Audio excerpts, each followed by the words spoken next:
want to say good morning to everybody, but there I go. There I go. There I go. There I go. There I go. There I go. You're probably saying, that's not Joe.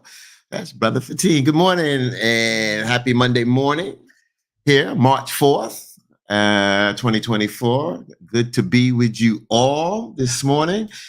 Joe is he's occupied for the next hour, so I'll be sitting in, kind of hosting the broadcast, waiting for my team members to join us. And there goes Sister Shauna Sias. Good Yo, morning. Good morning. yo, How are come you? on in the room.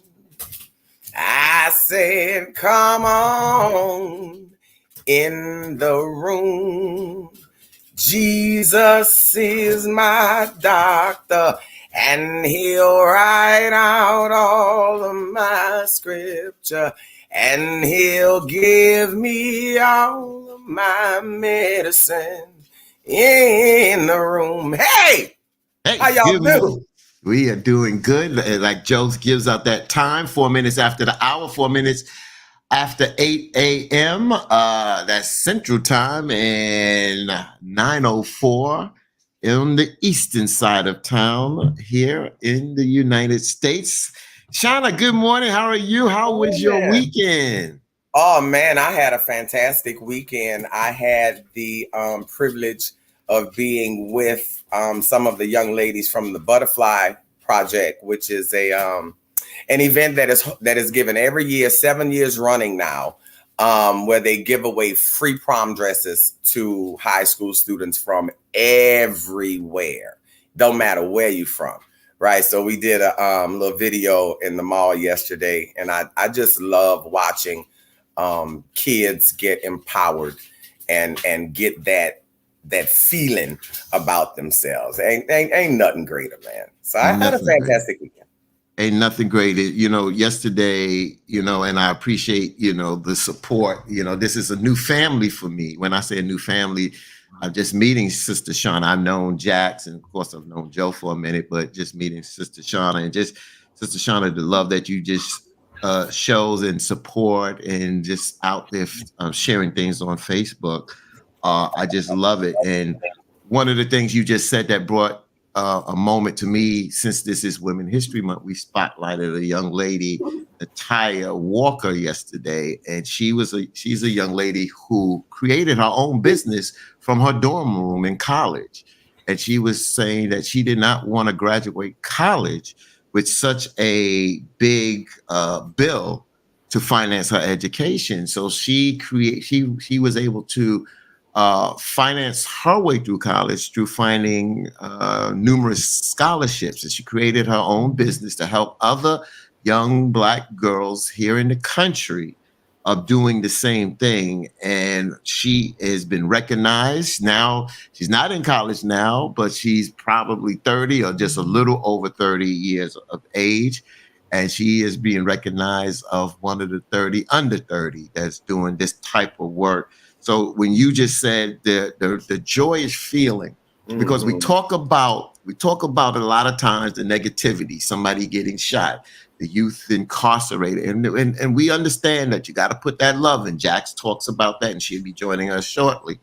But I keep saying we have to balance this, Sister Shauna, with the good kids. That's I hate to use the word good kids, but the kids that are walking that straight and narrow, and that are doing the work and enjoying doing the work. So when you just mentioned that, to see their faces, it just warms your heart. It does. Shauna looked like she got a little froze there. I'm trying to wait Shauna got a little bit froze there. So when hopefully she'll unfreeze there. But to our viewers out there, I mean, I would love to hear from you in the chat, some of the good things that young people are doing. Is if it's your child, if it's a family member, drop it in the chat. I want to know some encouraging, motivating, inspirational things that we could share. We would love for you to share with us, that we could share to spotlight some of these young kids out here that are doing great work out here in the community, because so much negativity, as I stated earlier, that is also happening out here, that we tend to spotlight and we tend to forget those that are doing such tremendous and great work. Also, there's a topic, well, issue that I came across this morning, and it talks about where here in the United States, Black people are more likely to develop certain conditions or have worse outcomes from these health conditions.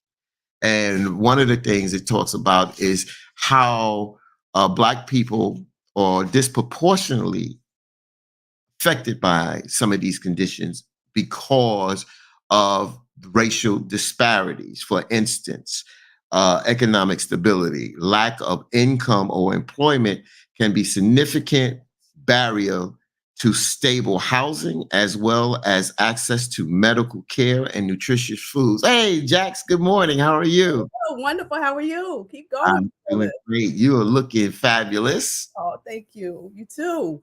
Thank you. Thank you. Well, Oh, Shauna started with us, but then she froze. So we had to back her out. And oh, look, there she goes. Rose, Shauna, their sister Shauna how you doing?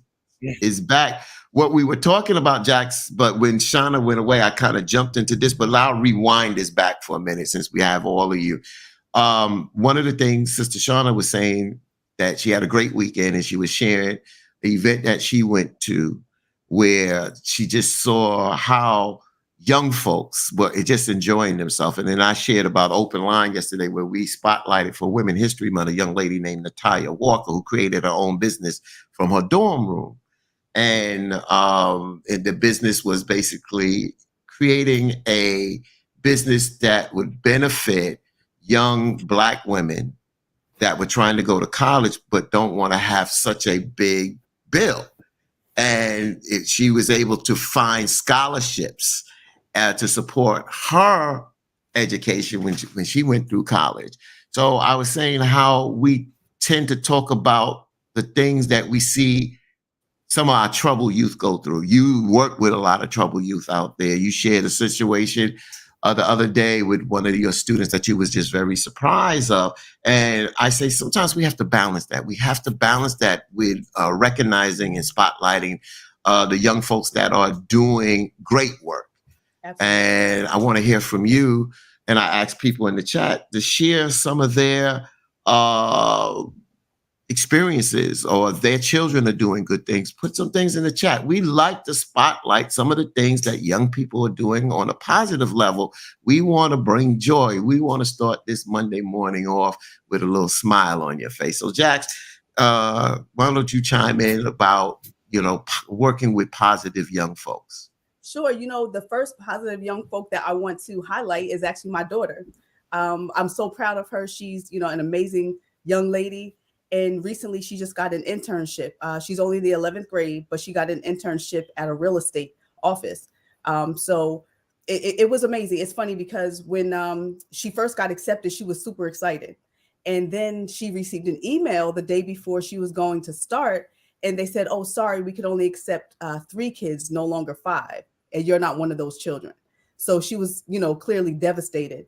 So she's like, Mommy, everybody, can't you do something? And I'm not the mom that's really going to pull strings like that. But I said, you know what, let me go and see what was going on. So when I went to the office to find out what was going on, they pulled up her scores that she took because she had to go through multiple steps to even be selected. And they looked at her scores and they said, you know what? She scored way too high. She scored as though she's already a manager within real estate. Not, like the average student just scoring to learn how to do sales and business and marketing. So they said, well, you know what? We'll still make a provision for her, give her a chance to come in. And she's killing the game already. She's helping to train some of the other kids. So it's powerful. So that's the, one student I would like to highlight. But also there are so many other children within different cities, town organizations, certain children out of poverty. There's never any excuse. You have some of the greatest, most magnificent adults in the world who have been born out of the concrete and still they rose. So there's not an excuse. There might be some barriers. There might be some challenges within your way, but it doesn't mean that you cannot become successful or achieve whatever you want to if you just do the right thing and put in the work. being good is doing it one, a couple of times, but being great is having the ability to do it over and over and over again. So we want to continue to rear our children up to become great in whatever it is they choose to undertake. And I told my daughter, I said, you know what? I know you want to be an attorney, you want to be a judge, you want to get to the Supreme Court, but if you end up becoming a realtor and that becomes your path, I love you and I support you in that no matter what. Just be a good person. Mm-hmm. Your sister Shauna, let me just say this and let me just read Gervis Williams' comment. Ivory Amos is an outstanding young man in Opelousas, Louisiana, doing great things out here. Thank you, Brother Williams, for sharing that. Shauna, is there some young folks that you would like to spotlight? Oh man, I could go all day. Let's start off with my baby girl, like Jax did. Madison is a very determined, soon to be 18-year-old LSU freshman. She set a goal to graduate from high school a year early, and she did that with honors. I would like to say that I got her to college, but I did not. Her own efforts, her constant work, just her drive. So congratulations to you, Madison. The kids at Thrive Academy, the Bully Box Club kids, major shout out. I can't wait to see y'all Tuesday and Thursday, right? To hear how y'all affirmations went. Keon Coleman from Opelousas. We have the J.S. Clark Academy. They just, the young girls basketball team just took home the championship. So congratulations to the entire coach and staff and the team. Man, just to any child, to any kid that got up this morning and said, I'm going to do it a little different today. I'm going to be better today. If you went and you made a F last week and you got a D+ this week, good job. That's progress. That's progress. So, I'm just Heaven Riley. Also, she is, I don't want to get her title wrong, but I'm pretty sure she's Miss Opelousas. And she is going up for, I want to say Miss Teen Louisiana. I'm not certain. Y'all know my memory ain't about nothing. But I will be certain to get her mom on here one day. There's a lot of children doing a whole lot of positive things. And I grew up in a time, my brother would say all the time, you don't reward somebody for doing what they're supposed to do. We don't live in that kind of time no more. Kids need to be positively reaffirmed. They need to be empowered. They need to be reminded that you could have chose a bad choice, but you didn't. So I make certain to reward a child or to just give them a word of encouragement any way I can.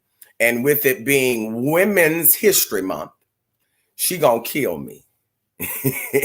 She gonna kill me. But the creator of this right here, is this woman right here. Oh, tap the screen, Shauna, so it lights back up.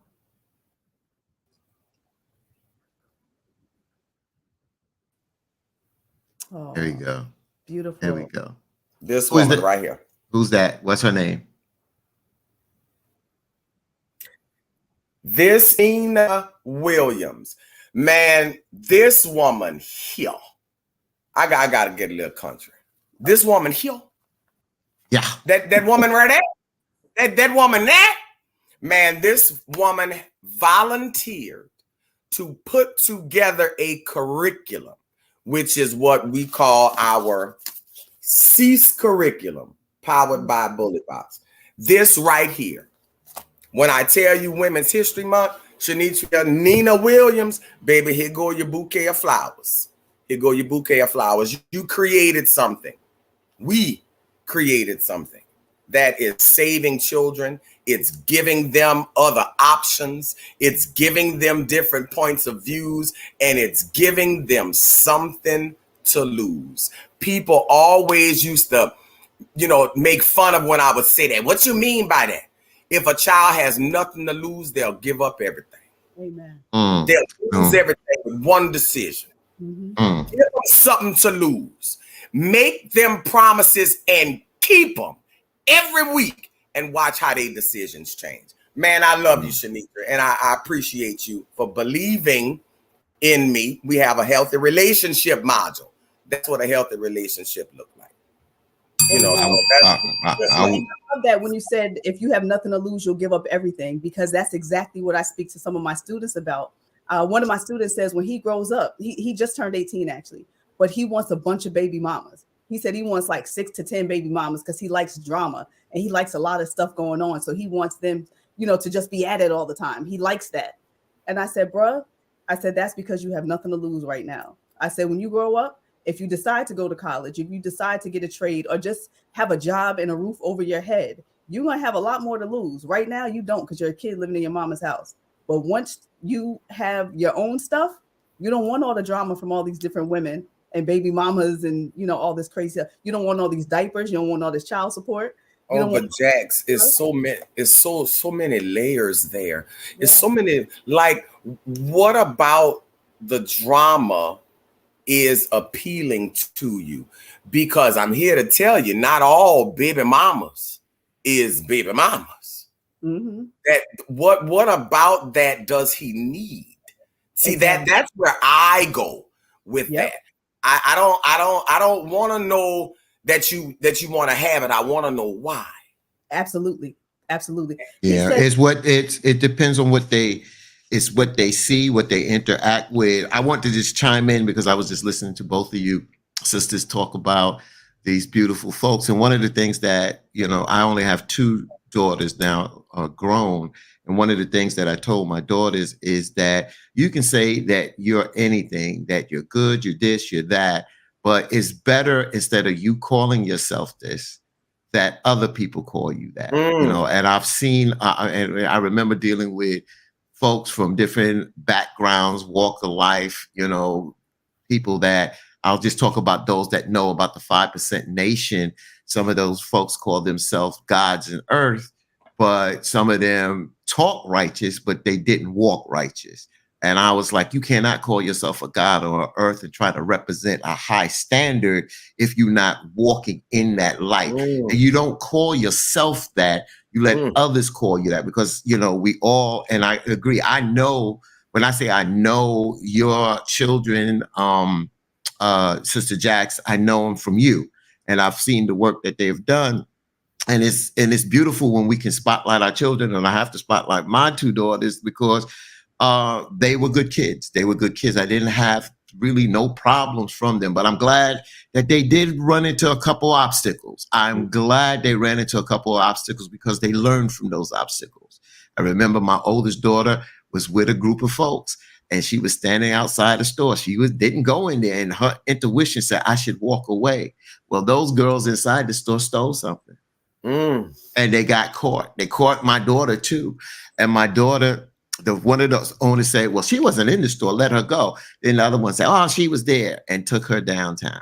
And I had to go there. And when I got there, I told them who I was and what I do.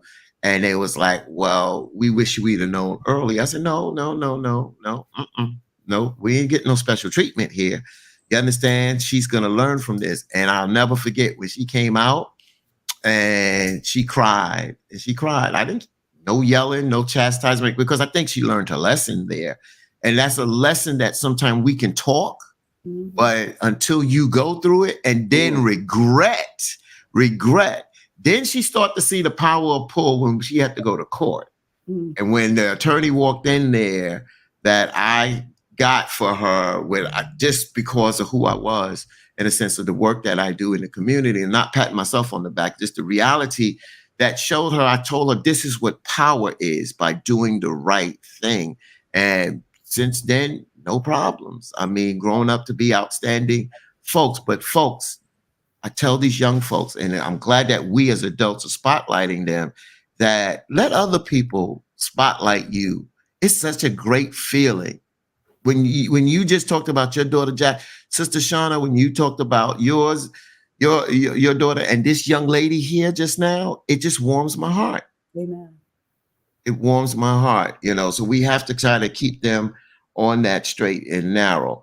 Especially 15, knowing what we've all been through personally. Yes. Right? Knowing where we all have come from, what we've witnessed, whether it's domestic violence, drug abuse in the home, alcoholism within the home, divorced families, not even knowing a home, right? We've all been through so much, but we had to make that conscious decision and make that choice to rise above. And when we became parents, we said, you know what? We're going to make sure that our children have a better chance at things than we did. Mm-hmm. And so it's a blessing. So I salute you, like you said, Brother Fatin. I salute you for raising two amazing daughters. I salute you, Shauna, because the story could have been completely different. Because for a lot of people, it truly is. And also, if I may, for a quick moment, Brother Fatin, when you talked about the gods, right, and about walking in a certain way, I want to personally apologize because I think it was our Friday show.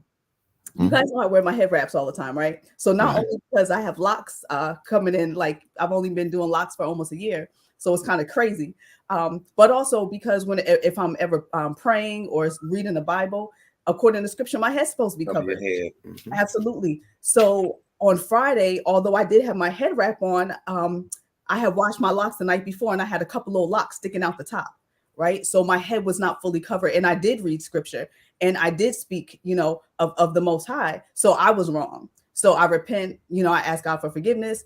And just to give you guys that quick scripture real quick. So in case anyone else has those questions about it, they'll, understand. And it's from 1 Corinthians 11:15. But every woman that prayeth or prophesieth with her head uncovered dishonoreth her head. So this is your head, but also my husband is the head of my home, right? For that is even all one as if she were shaven. So I just want to apologize publicly to you guys and to any viewers, because I want to do my best to do things in a righteous path. And praying and prophesying with my head uncovered was incorrect. And I apologize. And it was, truly, a mistake. So. I appreciate that, Jax. But why are you apologizing to us? You said you repent to the Most High. So that's on you. I did. But you know what? People are watching, right? Right. So, and if I'm trying to live my life as an example, I have an obligation to my people as well. When I err, I'm not too good to say I was wrong or I sinned or I was out of pocket, I was out of order. I didn't even catch it at the time because I'm so used to putting my head wrap on, but not realizing the little top part was exposed. So that is wrong. I wouldn't go to my worship service with my head uncovered. You know what I'm saying? Even back in the day, if you guys, I know you guys know, church lady hats. You know what I'm saying? They wore the church lady hats for that same reason. So you know what's crazy? Yep. It was them same church ladies in them hats being messy. No, you know what they sure were. So they gonna have to answer. Messy. Yep, they sure were. So they have to answer to that. But I know what I got to answer to. So right. I can be messy all they want. But if I'm messy and still err, I'm gonna publicly acknowledge my fault. Because I'm not too good at that. So although I did take it up with God in my household, I still need to take it up and just give you guys that respect as well. So I appreciate that, Sister Jax. I want to zero in on something, and it may seem like I'm kind of picking on Sister Shauna. And I sent out a piece today, and I shared it with our team. And I want Joe for us to comment on it. I want Joe to put it up and play it. So I'm not going to zero in specifically on it. But I remember when I put it out there, Shauna came back and said, "This relationship stuff." And Shauna, it made me think of something. And I want to zero in on it. And if you, I don't want to call you a guinea pig because that's not respectful.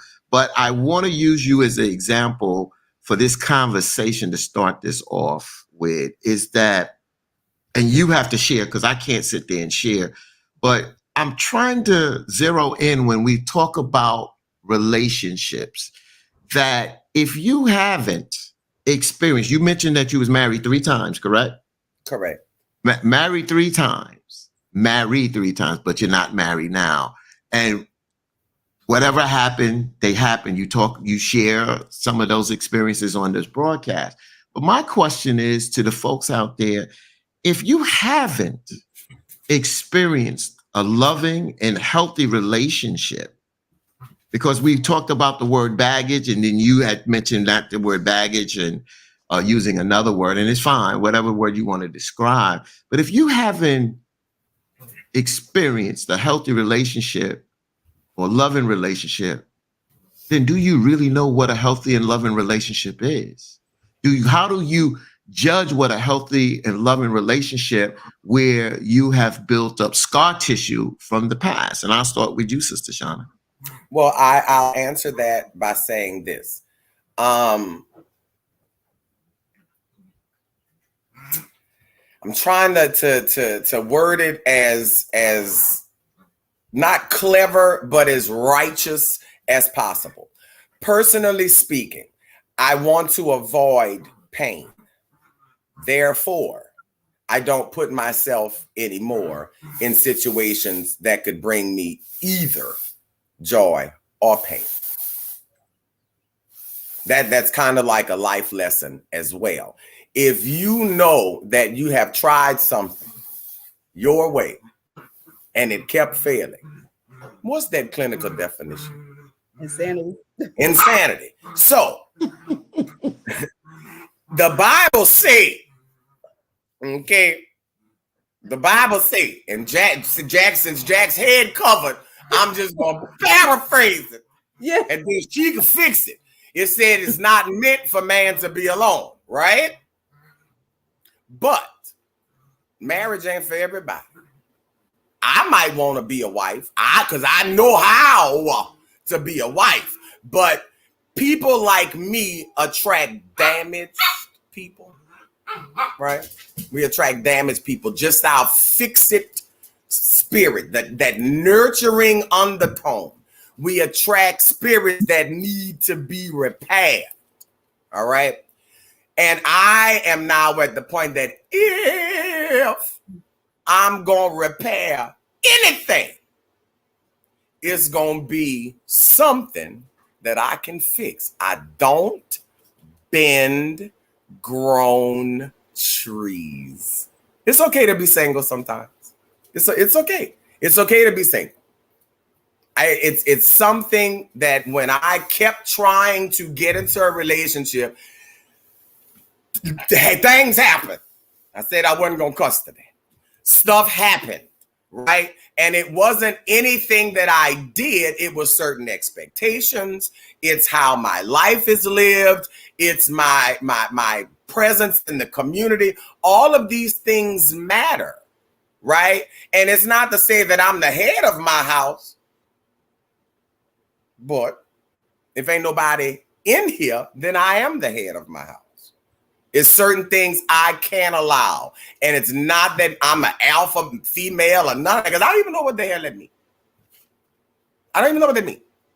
I just know what is best for me.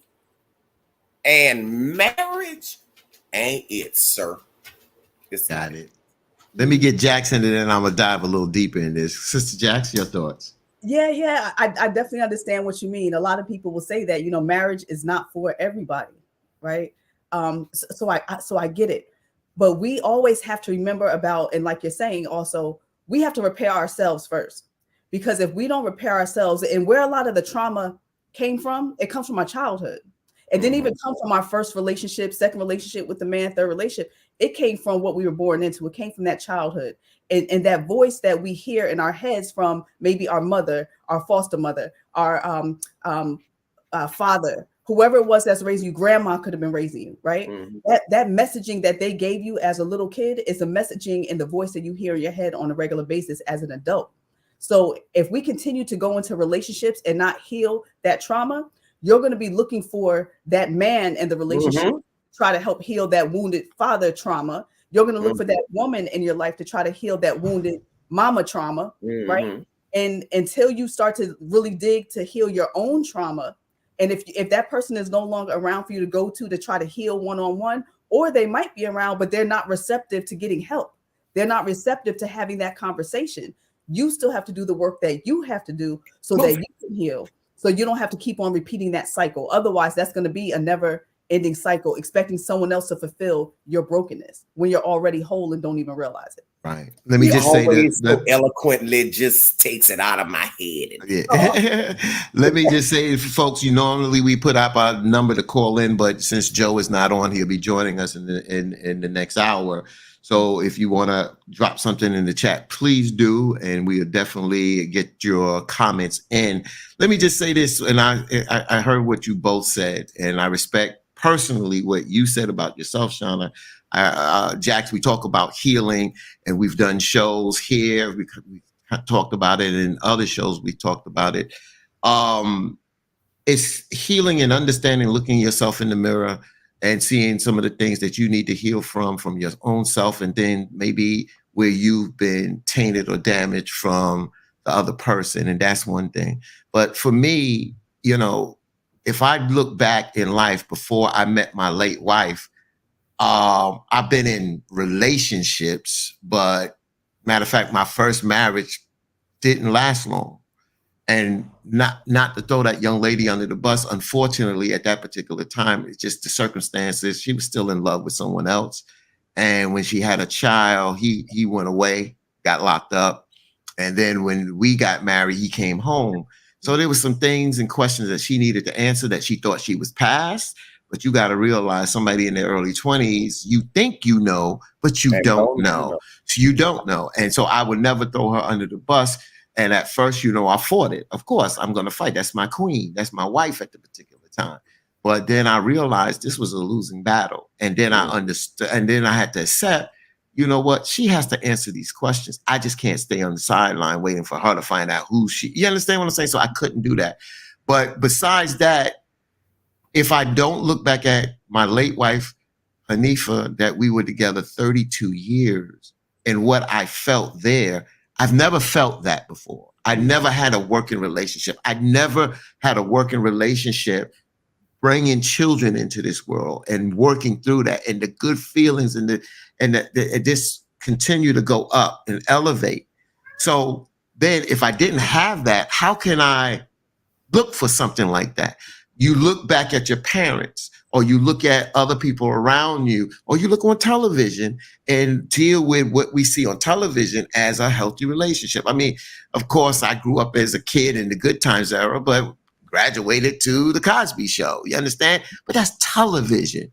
You don't see the ins and the outs, the ups and the downs, and how they work through things. So that's why I presented that question. If you haven't experienced that kind of loving relationship, do you really know what a loving relationship that you're looking for? Because it's easy to get this and this pen and write down the 10 things that you want in a wife or a husband, and the way that you want to go. You want 2.5 kids, and you want that black picket fence, and you want that sweet potato pie, not apple pie, but that sweet potato pie, and get you a dog like Sister Shauna got. You know what I'm saying? But on the serious side, 3 dogs.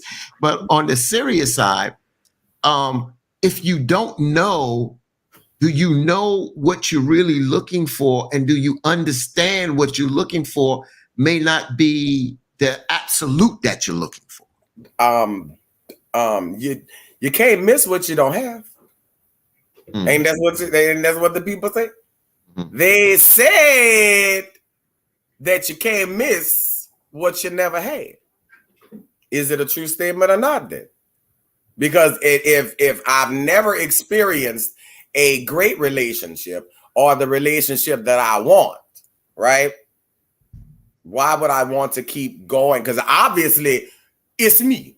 Now, I'm not saying I'm the problem. I ain't said that. But my expectations, it might be a little bit too high, right? For the men that I had. I'm not going to put that all men box, right? But it was too high for the ones that I had. And compromise these days is often misconstrued with the word settle. And I'm not doing that. I'm not lowering my standards because you can't come up to them. That's not going to happen. So I am a firm believer, a firm believer that whatever is for me is going to be for me. But I'm going to need the good Lord to be more clear next time. I need a name, the address. I need you to write it in the pad that they threw in the bush. I need for you to put it in 32 font, because I'm a little hard to see it. because I done missed it 3 times, Lord. I done missed it. So I'm Let me just give it to me. He who let me say finds, this. he who seeks. Yeah. Let me say this before you jump in, Jack. So she said, I know, you know, where she's, Man, you know, she doing bends all it a kind little of bit. stuff. She bends it a little bit. But let me just say this. That ain't going to happen, Sister Shauna. God ain't going to sit down and write down no pad. God ain't going to, you know, me and Jack may debate it. God ain't going to send you somebody. You have to make that choice. He may put it in front of you, but that's what the world mechanics are. He puts things in place and it works like that. He doesn't come in, okay, let me go into Jack's life and let me put X, Y there. Let me not put this there. No, we have will. He gave us will to choose, to make choices. This is an operating system. It's an operating system, and we are operating within that system. You understand that? Mm-hmm. So that's number one. Just like Sister Shauna said, how can you miss something? You know, how do you miss something you never had? So I can play it on semantics and say, can you crave something you never had? You understand? The same thing that if you didn't experience a good relationship, but you experienced bad, then you'd be like, I don't want it. And I agree with you, Shauna. You don't want it. If you continue to burn your hand on that fire, you'll be a fool. It's insanity, as Jack said. But do we crave something that we didn't have, even though we've had bad experiences? Sister Jack. Yeah, you know what? We do crave intimacy. We crave connection. We crave love.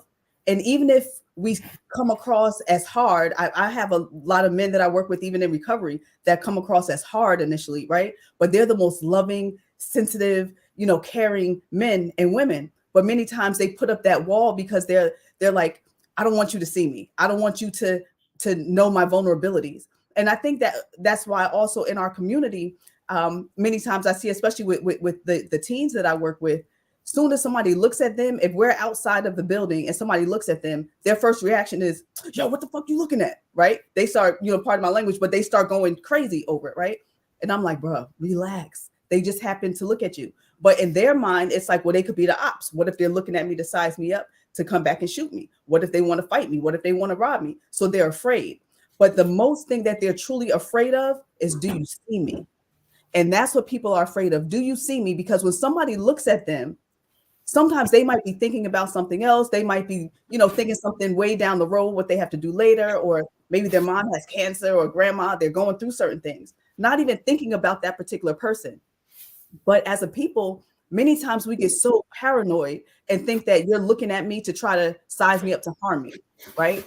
So we have to understand that it's okay to be vulnerable. It's okay for people to look at us and you know, it's okay to be who you are and not afraid that somebody is always going to be out to hurt you. So we have to also understand in relationship and other relationships to really think that we have to become that which we want most, right? You have to become that. So we can't expect for a man to come, like you say, what you say, build a man. Build a man.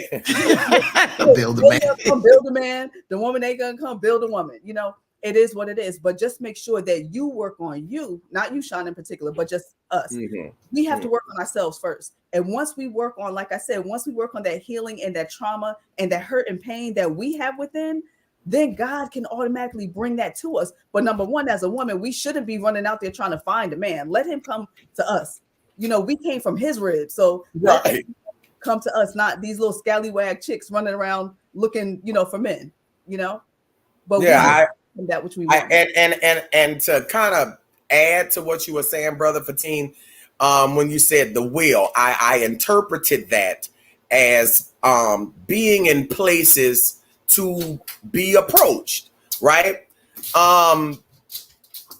If you go to church, you're more than likely either going to find one of two people in the church, a churchy man or a man that's going to church to look for women. Mm-hmm. Okay.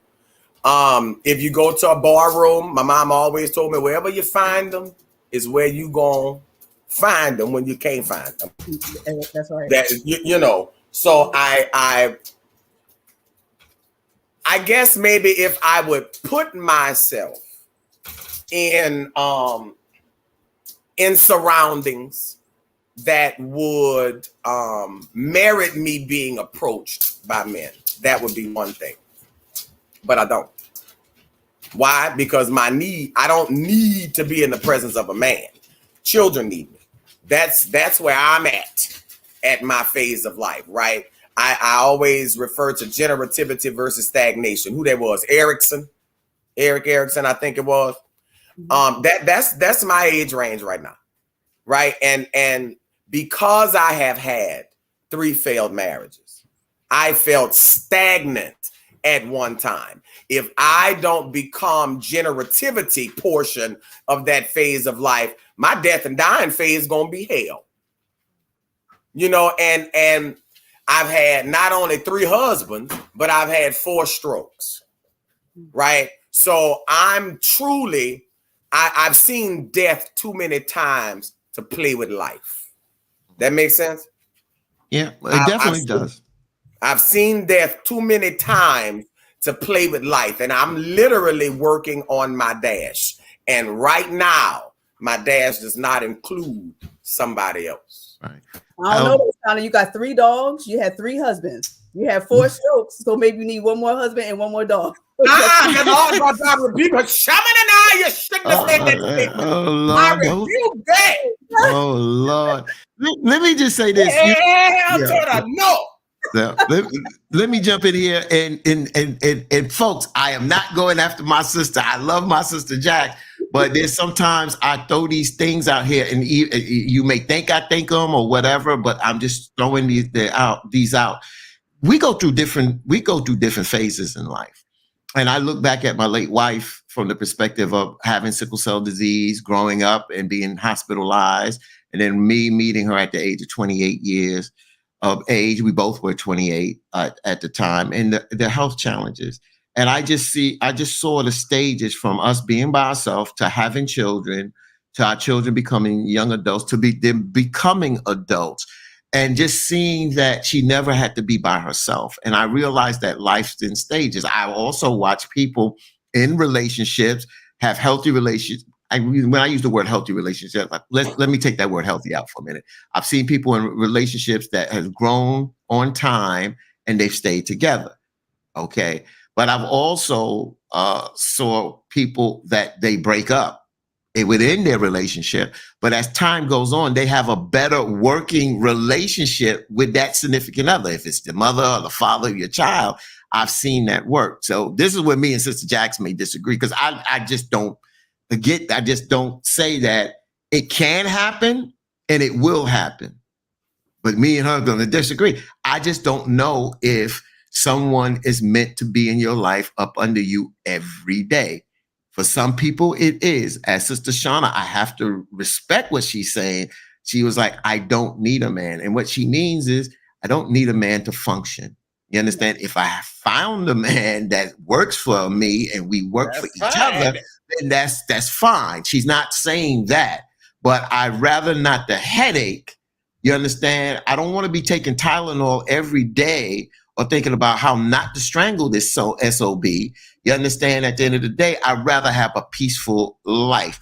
So that's why it comes down to choices. It comes down to each individual. If you walk in the light of God and walk by scripture, and that's how you move, then that's how you will pattern your life. A lot of us out here just want happiness. We want happiness. We don't want drama. And when other people bring in drama, we want to push them out of our life. Some we can't push out of our life, our children. You understand, there's certain things that we can't push out. But I just see the stages, Sister Jackson, Sister Shauna, that we go through stages. Like I'm at the stage now, my children are grown. I'm by myself. My late wife is not here. So my thought process of who comes in my life now, how do I move forward? Will I die by myself now? And it's, I know how my wife was surrounded with love for our daughters and me being there. You understand? And we missed her taking her last breath, because by 2 minutes, by coming back into the hospital, I'm kind of glad we didn't see her take her last breath. But to be there, from the beginning to the end, and then the hospital allowed us to spend time with her. Her body was still warm. That was somebody that we loved. So it's part of life. Death is part of life. Mhm. And but I just wonder what life is. We trying to figure this out. There's not a Jax, do you feel the Bible is the blueprint to life? Absolutely. I do. Because you know what? If I believe it, I got to believe it. If I don't believe it, I can't believe it. I can't believe bits and pieces of it. Either I'm rocking with the whole thing or I'm not. Gotcha. So for me, I'll take the chance on rocking with the whole thing as opposed to trying to, play tic-tac-toe, double dutch with it. So is it easy? Not at all. Some stuff, I might raise a brow at, like, okay, but if I'm down with it, I got to be down with it. If I'm not, I'm not. So I think it is a blueprint. And I think many times when we really dig into it for what scripture says, not what we've been taught at our churches growing up, because a lot of the stuff, because I grew up in the Christian church as well, a lot of the stuff that I was taught, I realized, like, wait a minute, that's really not kind of what it is, So, but when I really start to read and study for myself, I'm like, doggone, when I do things according to scripture, things work out better for the most part. You know what I'm saying? Like for me, I have a greater sense of peace and understanding. I don't let certain things bother me. I don't get real easily frazzled. I live life, I'm happy. I give charity. I help others. Do I experience pain? Absolutely. That's part of the process, and even like, with Hanifa, when you think of being born, we're supposed to cry at a birth and rejoice, at a death. Right. So that's a beautiful thing that she was able to have her family, there with her, through the entire journey. And I know, Fatim, from talking to you for so long, how much you loved Hanifa, and how much she loved you. And, no matter ups and downs in any relationship, when you have that love will conquer all. But when we love the Most High, that's really when it puts everything back into perspective. Because the thing is, we can't expect to go if we believe, you can't expect to go contrary to what he says and expect for everything to work out perfectly for you, because the devil gives you blessings too, right? So you got to be careful about that. Many times they think, oh, it came from God, but guess what? Maybe it could have come from the devil to pull you further away from the Most High. So we really have to try to figure out what side we want to be on, and whatever side you want to. You can't play for the Yankees and then, midway be like, you know what? I don't feel like playing for them anymore. Unless it's contractual or something like that. That's a little bit different. But if that's who you starting with, that rock with it, or don't. But it's up to you. Everybody can do what they want to do. But I just know what has worked for me. I want to make a comment to Brother Fatim. You mentioned, I don't know how you worded it, but dying by yourself. Okay. Right. Yeah. I will die by myself. Correct. Well, I mean, in the sense of having someone as a wife or a helpmate or in my life, will I have somebody in my life? And if I go through some health challenges or whatever, will I go through them by myself, or will I have a significant other by my side? Well, I can tell you from personal experience, I had them questions and I went through the answer. Okay, except the death part. I ain't died yet. I could have, but I didn't. I guess I'm saying that, and I always put in a little humor because it beats crying, right? I had literally 3 strokes in 1 week. And this was following a few months after I thought that I had met and married the love of all of my life. Okay. You also mentioned happiness. I would rather the pursuit of the happiness, because once you get happy, what next? Right? Do you get happier, happiness? No, it's the pursuit of happiness. There is no limit to that. I believe that I can be happy with someone, but I can be happy by myself too, because I have been happier alone.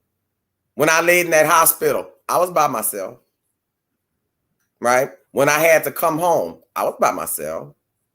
Do I miss being held sometimes? I do. But overall, most of the most difficult times of my life, I went through with my children and my immediate family. That's it. So when people have stories of great relationships. I love those. You know, I love those. But that's not for everybody. Like I wanted to be a wife. I was a housewife for years. For about 10 years. My job was to cook, clean, and take care of the whatnots, is what my ex-husband told me. And I did that. I cooked 3 meals a day. I went to every PTA meeting. I was the head of this and Head Start Association, and I never missed a game, a recital, none of that. But at what expense? At what expense? The cheating? The disrespect? Keep them because they look good? Hell no. Hell to, I don't care how good you take care of me. I don't care. Look how good you take care of me. Because if you don't take care of all parts of me, mind, body, mental, spiritual, all of that, you hurting me. Mm-hmm. Right? I've met a lot of fellas that'll throw the Bible in quick because, you know, that's now the hip thing to do, you know, to throw the Bible in. And they'll sit there and tell you it's a spiritual warfare. I had one tell me that. Jackson, I looked that boy in the eye and said, I am not at war. Mm-hmm. That is not my war. Mm-hmm. That's not my war. If you're in any kind of battle, if you step to me, I implore of you, just don't do it. Because I'm not in a spiritual warfare. Right. Me and Shauna, God is, that's my dude. Right. Shauna, let me just say this. Since you addressed me, and then let Sister Jax come in on after this. So earlier on, I was reading this book. I was in my early 20s. Not even my early 20s, my late teens. I was reading this book called Meditation and Mantra. And it was talking about different things, talking about our chakras, our energy levels within our body. It's talking about meditation. It was talking about the ego. And you talk about the pursuit of happiness. And see, you open Pandora's box, because we can go in here now. So you open Pandora's box because what happens is with the ego is that our ego, we're always feeding our ego. So it's like, what you said about the pursuit of happiness. It's like you're looking for happiness. What is that happiness? You know, some people say, if I get that car, if I get this wife, if I get this house.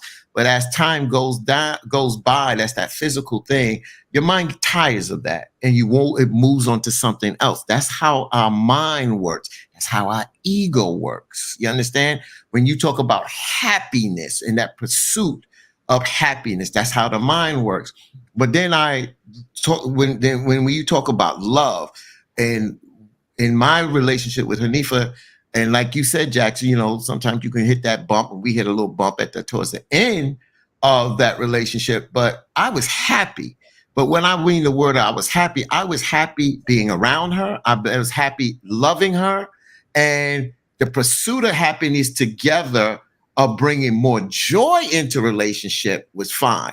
I wasn't looking to be more happy with her because I was already happy. But see, you got to move away from that happy, and we got to get into the emotion now. We got to get into love, and we have to understand love. And when we talk about love, I'm not just talking about the superficial, because love has different degrees. And I want to put this out before turning it over to Jax. Here are 8 different types of love. This is coming out of the ancient Greeks. Eros is sexual passion. Philatra is deep friendship. Ludus is playful love. Agape is love for everyone. Pragma is long-standing love. Philantia, love of the self. Storage is family love. And the other ones is mania, obsessive love. So there's different degrees of love. Because a young lady told me before, what do you mean you like me? Like that's not an emotion, like love, that kind of energy. So when you talk about that pursuit of happiness, I was already happy and content with Hanifa when I met her. And as we grew together, as we pursued through life and we pursued more happiness together, is that we set goals, we accomplished them. Sometimes we didn't accomplish them at that particular time. Maybe we would not, but we decided to do this together and we had a like mindset. We had separate goals for each other, and we had family goals for each other as a family, as a unit. But for me, I can't speak for her, but for me, I was already happy. I was content with her from that perspective.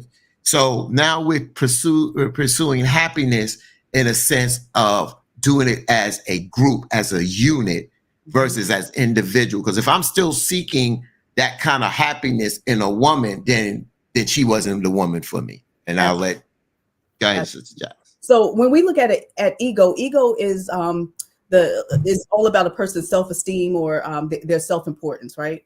So in relationships, we all know it's ebbs and flows. It's going to be ups, it's going to be downs. So I know as much as I love my husband and he loves me, I know some days he's like, yo, I'm about to wring this chick's neck. Or some days I'm like, oh my God, this is so much easier to do it like when I was single, like by myself. There's some mornings, I wake up every morning and make my husband a nice hot breakfast, pack it up, pack up his lunch, make sure he has dinner on the table when he comes home. But I still work and have my career and do what I do, for my business. But some days I think like, man, I don't feel like doing all of this stuff, right? And on some of the days when I don't feel like it, my husband's still like, babe, don't worry about it. Sleep in for a few minutes. I know you're busy. And, other days he's still like, yo, you getting up, but 9 times out of 10, I am up making him what he needs to send him out to start his day, right? And it's easier sometimes when you think being single, but it's really not. When you're in a healthy marriage, now, do we need to be in a relationship where somebody's cheating on us, they're lying, they're stealing, they're getting high, they're dishonest, I've been there before. So I know that is not an easy or a healthy relationship, right? And I know, Shauna, we've talked, I know you where you've been, as well. So, and when you think about pursuit, right? Pursuit is like when you're going after something. So that whole pursuit of happiness, we have to find that happiness, within ourselves, right? So when you think about a marriage, it's not always about pursuing the happiness, but it's about maintaining that love and that happiness. Because guess what? You're not always going to like that person. The Most High already told us that. Like, we're not always going to like that person, but we have to love that person. We have to respect that person. Because see, for a woman, love is very important, right? We love to be loved and adored and all that kind of stuff. But for a man, the most important thing, my husband could care less sometimes all the meals I make and all of that stuff. His thing is, I want to be respected. A man wants to be respected, not talked down to, not belittled, not rolling the eyes, not huffing and puffing all the time, complaining. Men want to be respected. That's part of their primary dominant love language. So as women, we have to learn how to start to not only study and master ourselves, but also to learn how to master and study our men. And like I always say, if I'm rocking with the Bible, that kind of gives us the pathway to do it and gives us the lessons, and the steps to doing that, to fulfilling my role as a wife, for them to fulfill their role as a husband, and as a man. And even it also talks about how to be just as a woman, even if you don't have a husband, right? But yeah, so we have to be really careful in terms of pursuing that happiness, but we just have to become that which we need most and that which we want most. We have to become that first. Like, let me just say, it's just 1 minute after the. Let me just say, it's 1 minute after the hour. 1 minute after the hour, you listen to hashtag Truth Be Told with Joe Dupree Anderson, Sister Jax, Sister Shauna, Sias the Conduit, and Brother Fatin. Joe will be joining us shortly as he had something to attend earlier this morning, and he'll be joining us hopefully within this hour. Sister Shauna. I will also be departing early today. I have some doctor's appointments, but I already know God is going to work it out. You mentioned earlier about will. I got a will for you. I will not be dipping in the pool of dating. Why? They got C. diff in there. Why? They have C. diff, E. coli, and methicillin-resistant Staphylococcus aureus in there. That's the point I was trying to make when I started this conversation, is that, are you so hurt?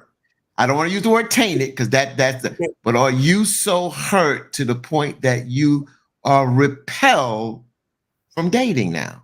I'm not gonna repel is a real strong word. Now Well, you I'm put not, that's too some strong disease in that pool too. Yes, but all of them treatable by antibiotics. Okay, we gonna throw that in there. We can get a little Intravenous antibiotics too. Okay. you know. So, but no, I'm bruised would be a great word. But I'm also brightened. Okay. I found out some things about myself. See, I'm not that woman that's just gonna sit there and say I've been married 3 times and all 3 of them was the problem. They was the problem, but I attributed they was. I don't want them to think because I'm not giving now one of y'all no pass, especially that last one. But I too had to do some evaluation of self, right? If I'm going to have expectations of somebody, I have to look at that they may have some of me. Okay. I know that because of what I do in the community, I'm a little harder than the average female. Why? Because you're not about to play with me like that. And sometimes it was hard to differentiate outside life to come home and take off the superwoman cape, right? Mm-hmm. Because that is a cape. When you are in activism and advocacy, we have to put a cape on. Mm-hmm. Yeah, I can't walk outside looking like a wife. Can't do that because that's not the same kind of stuff. I would never, I have never gone out and did things like advocacy and all of that with my husbands. And when I did, it was a problem because it makes them feel, I don't know if weakened is a good word, but for lack of better words, it doesn't make them feel like a man. They don't feel like they're strong enough. You know, you always trying to be in the front. But that's what I do. You met me doing that. You know, and that's something I'm not going to give up in my life. I'm not going to give up advocacy. I'm not going to give up activism. I'm not going to give up singing. I'm not going to do that. You know, I have a question. Go ahead. Yeah, I have a question for you then. You talked about the word dating. We talked about the word dating the other day, and you asked me what my definition of dating was, and I explained it. But your definition of dating was dating one person. So my question to you, Sister Shauna, I'm going there. I'm diving in a little bit. Yeah. And listen, folks, Shauna can answer this. She doesn't have to answer because it's more of a personal thing. I'm going there, Sister Shauna. My question is to you or, you know, like you said, you don't need a man to function. I got that.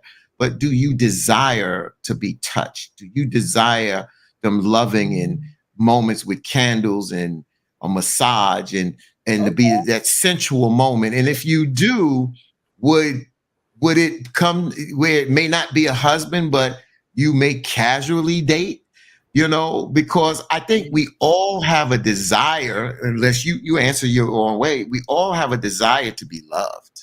You understand? So my question is, maybe it won't be marriage, but will you see someone? Will you see someone out there? And, you know, do you desire that compassion from a man?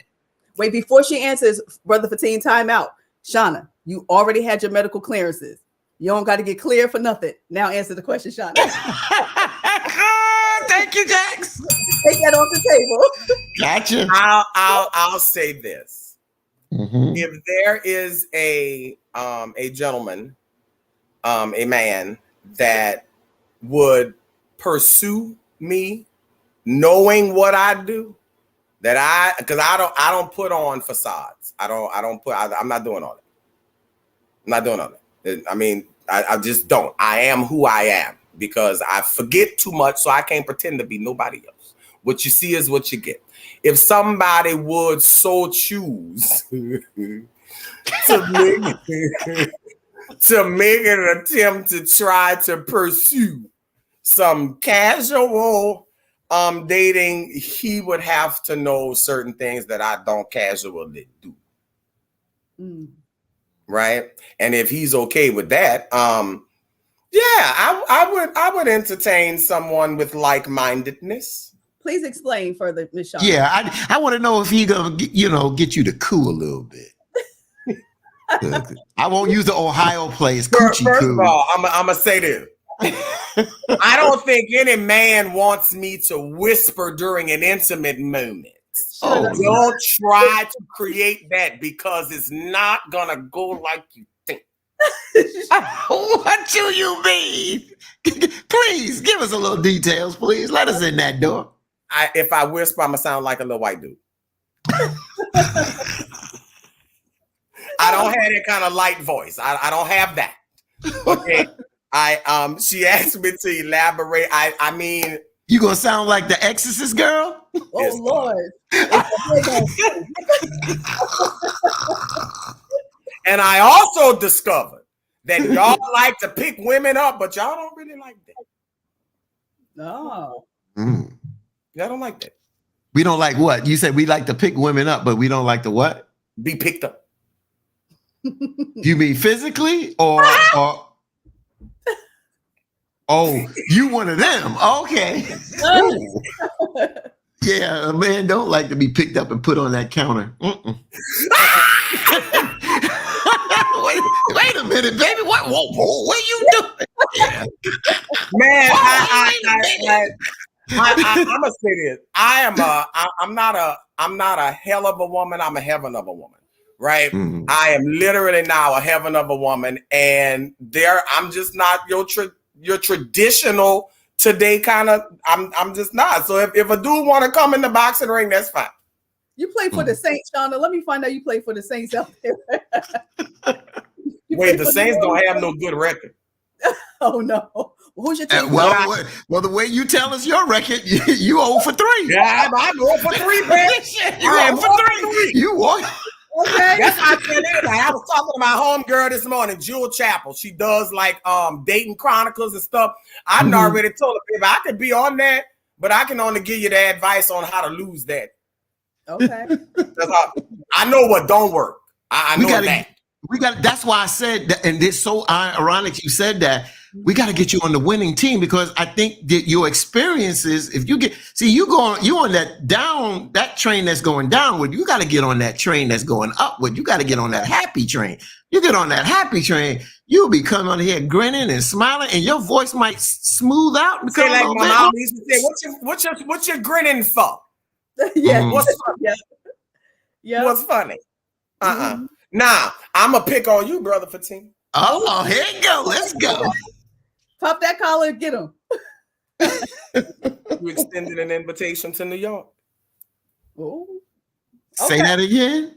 You heard me. No, I didn't say that again. Are you extending an invitation to New York? Oh, I definitely will extend an invitation to you, Sister Shauna, to come to New York. Definitely New York or South Carolina. Let me show you something else. What you invite me to do? Come have a good time. Enjoy yourself. Look, you're messing in the back. Okay. Yeah. I mean, they say I don't never shoot my shots. So I was a hell of a free throw player. I hope it because just didn't my go job, I was plain. a center. So either I was going to shoot the free throw or I'm the center, which means I block shots. Right. All right. So I'm going to go on the free throw line and I just shot my shot. So yeah. So she shot a shot. And like I said, I believe in, my thing is I love to, I believe one of the things is that you enjoy people's space, you enjoy their company.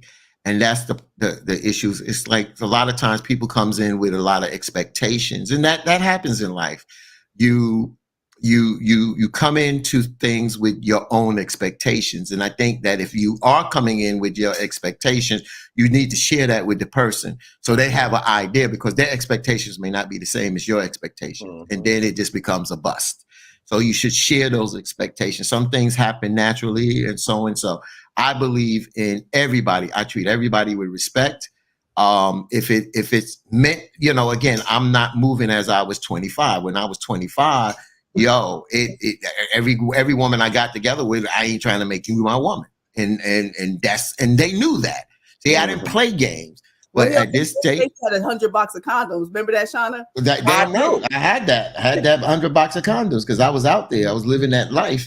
And I just believed in, trying to do things the right way, protecting myself, but I'm protecting others. Number one. Number two, I took my responsibility of going to the health clinic, to make sure that I was, doing the right thing. Because if you're living a lifestyle, and it might not be a perfect lifestyle, ladies, you still have to be responsible. And I just started seeing too many people coming up to the point that they were getting things that took them out. AIDS, HIV took them out. So we're dealing with life. I'm 25. I'm waking up like this.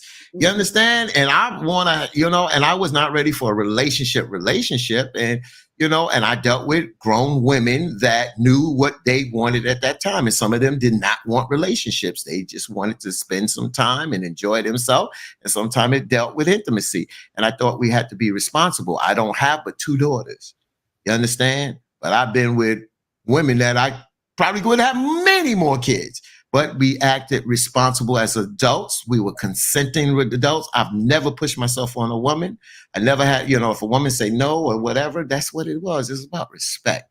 And I just think that we don't move in that light. We don't respect one another because sometimes we become selfish for our own personal expectations and wants. You understand? And that creates the problem. And, and I just started having alcohol because I'm not a big drinker at all, but I never wanted a woman to come to my house, and I never wanted her to drink and get drunk because I never wanted to be said, well, she said yes when she was drunk, but then when she woke up, she did something that she don't remember. You understand? And now she puts that back on me. So I never had somebody come over and had alcohol or whatever, or smoking and getting high. No, I didn't do that. It's funny. My dad is tuned in right now when he's texting me. So he's saying Fatin, he said, I think I'm related to him because that's my man. And Shauna, my dad said to you, he didn't put it in the chat, but he's texting me. He said between you and him, y'all are 0 for 6. Oh, Lord. Hey, Daddy, don't do me, bro. Come on now. Yep. Come on. Yeah. But I have to. You got to go to New York or South Carolina or something like that, or Fatin, you going to New Orleans? What's baby? happening? I got a passport. Oh, okay. I got one too. I just was in Cancun last year. I have a passport and it don't expire till 27. Mine don't expire till about 32. Truth be told, family trip. Truth be told, yes. Well, I ain't bringing none of my family, boo. I promise you that. Nan kid gonna be with me. My baby turns 18 on Thursday. Yeah. No, not that family. I'm talking about our family. Truth be told, family. Oh yeah. We all this is gonna be me Thursday. Okay. Wait, what's Thursday? My baby turned 18. Oh. Okay. Oh. I keep trying to make them grown, and they keep telling me you can calm down. Yeah. We're not going away, but you can calm down. Yep, you do. So you can move a little bit, Shauna. I see. Okay. Don't play with me now. Nah, this movement slows down about 8:15. Oh God, go to bed with the chicken. Yeah, yeah. And up with the rooster. Okay. But I have to go and be an advocate this morning at the St. Landry Parish School Board in an expulsion hearing at 9:30. So I will tune in and watch, but I want to tell all of the viewers, thank you all for logging in today. Please don't forget to go to southernteaawards.com and vote. You can vote up to 3 times, and the voting ends today. So vote for this man who just decided he won't bring his ashy behind on this your screen, and for myself as well. All right. Yeah. And I'm about to. Hey, brother Fatin, why don't you check them flights? Oh, I'll see what I got. I'll see what I can do for you, Sister Shauna. Bye, y'all. Bye, baby. Oh Lord, oh Lord have mercy. We got the love connection going on here on hashtag Truth Be Told. The love connection. Oh my God, yes. man, y'all have had me literally. Listen, you make me spit out my juice. Wait a minute, y'all have had me literally in tears. Shauna, back. I thought she was I back. ain't bringing her back. She gone. She gone. Gone. I'm making sure she gone. Hold it. I'm kicking her from the studio. She got to go. So y'all have had me literally in tears, from the background as I was trying to continue to put this thing together. So look, I just jumped on here to let y'all know that I'm on here. It's 18 minutes past the hours. Oh my God. Listen, Fatim, love Yes, you, my sir. brother. Sister Jax, love you, my sister. Love And you. Sister Shauna had the mitigated gall to say my ashiness is coming in here. I'm Ashy Larry now. So look, I'm gonna disappear just for a minute. I'm gonna let y'all hold it down, and I'll be back in just a second. I promise you. Y'all roll with. Look, Got he it. ain't Sister, really ashy. Trying to just call it ashy when he come in and the light looks like that. That's what oh you Lord, looking like Papa Smurf up there, but I ain't say that. I know Jill just heard that. Let me ask you this. One thing, as hosting a show, stepping in for Joe here on this hashtag Truth Be Told. But I kick it to you. I put you on the spot for a minute. Uh-oh. And if not, then I can come with you because I had started a conversation. But sometimes, it's Women's History Month. Is there anything that you would like to raise this morning as a conversational topic this morning, Sister Jax? Anything I would like to you know what? I want to Mhm. raise about women's role in parenting. The Okay. woman's role in parenting, because what I'm seeing a lot in our community, the women, we got to step our game up. We have to step our game up. And I don't see us really doing what we need to do as parents across the board. We're too busy being distracted by so many other things. You have all these women worried about BBLs now, and they're working all this overtime and extra jobs and trying to get extra money to get BBLs and all this extra hair and nails. And there's nothing wrong with being beautiful, but sometimes they kind of just are distracted, so they're taking time away from their children to work to get money to enhance their bodies, 9 times out of 10 for a man that don't even like BBLs, right? So I just find that concerning. What do you think about women in the BBL movement, Brother Fatim? Well, I have a issue to the point of enhancement to be with the Joneses. Mm-hmm. That's it. But there is a situation where women, you sisters, especially through natural childbirth, giving childbirth, and through time, let's just say if you breastfeed. And I remember this young lady having a conversation with my wife because I drove her. She went from work to get a tummy tuck and a breast lift. Mm-hmm. And I was picking her up.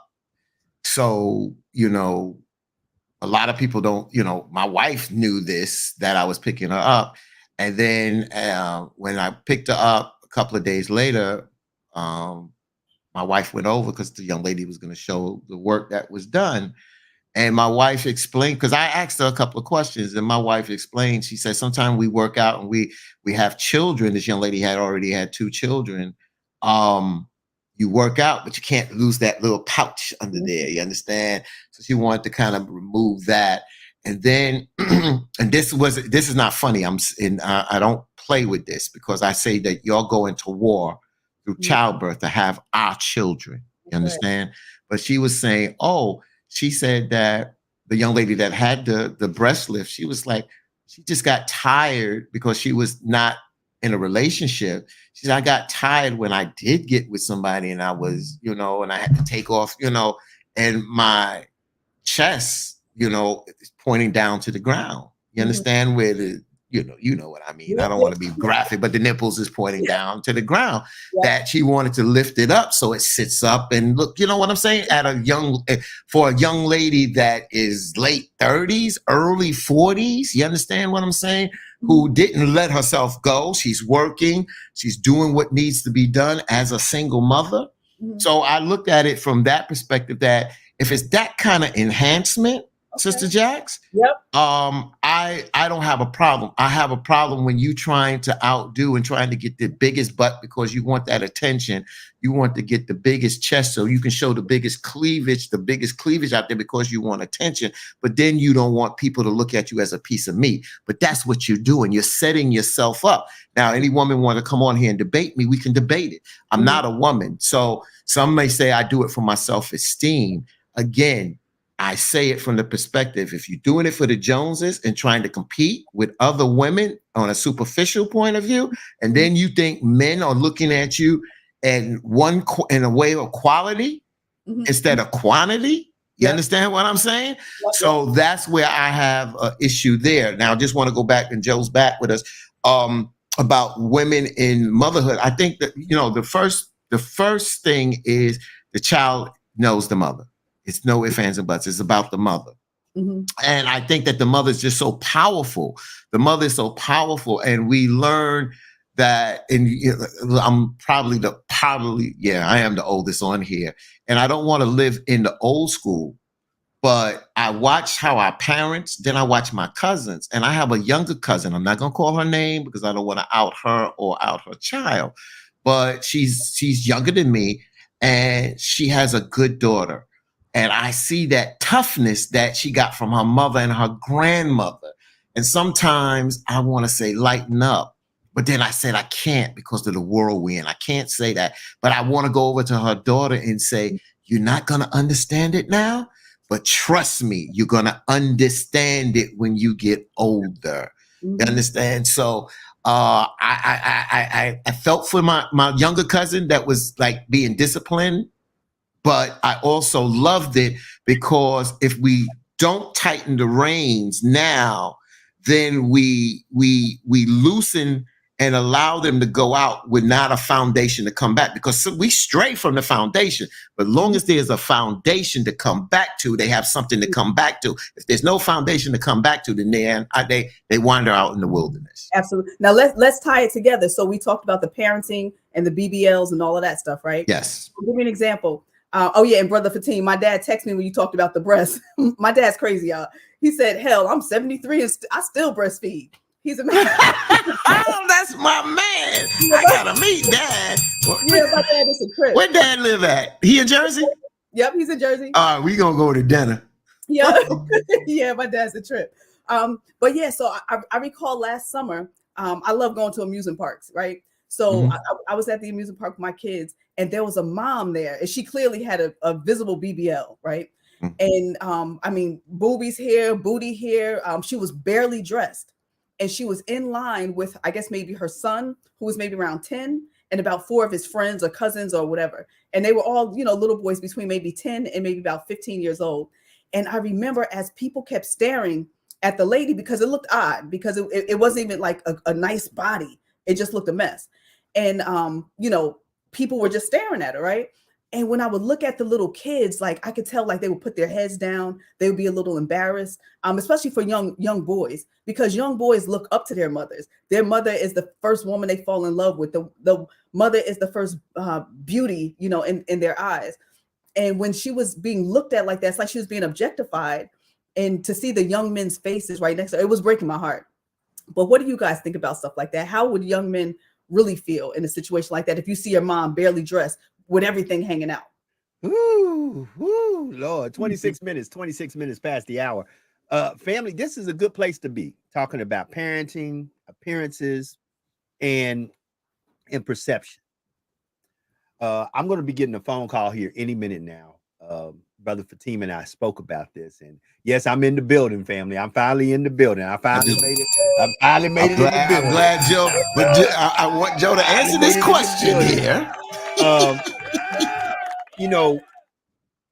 Men are optical. Most men are very optical. But understand this: there's a difference between a man and a good man. So most men, didn't say good men, bad men, or whatever. Most men are optical. But, that is why but watch this. That's only on the human side. Because believe it or not, dull looking creature in the animal kingdom is the female. The most beautiful creature in the animal kingdom is normally the male. Watch male birds, for example, male birds. All male birds are very colorful. It's the female birds that are dull because it is the male bird that has to attract the female bird, which I heard you say that earlier to Shauna about stop being in a position where you're where you attract men, not where you're out there trying to look for a man. You don't have to look. The words say you're supposed to attract a man.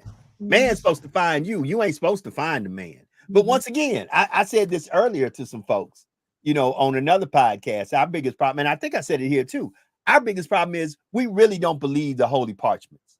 What we do is we don't pray to God. We don't ask God. We don't look for God's direction. We find what we like and we ask God to co-sign. We say, God, I found this.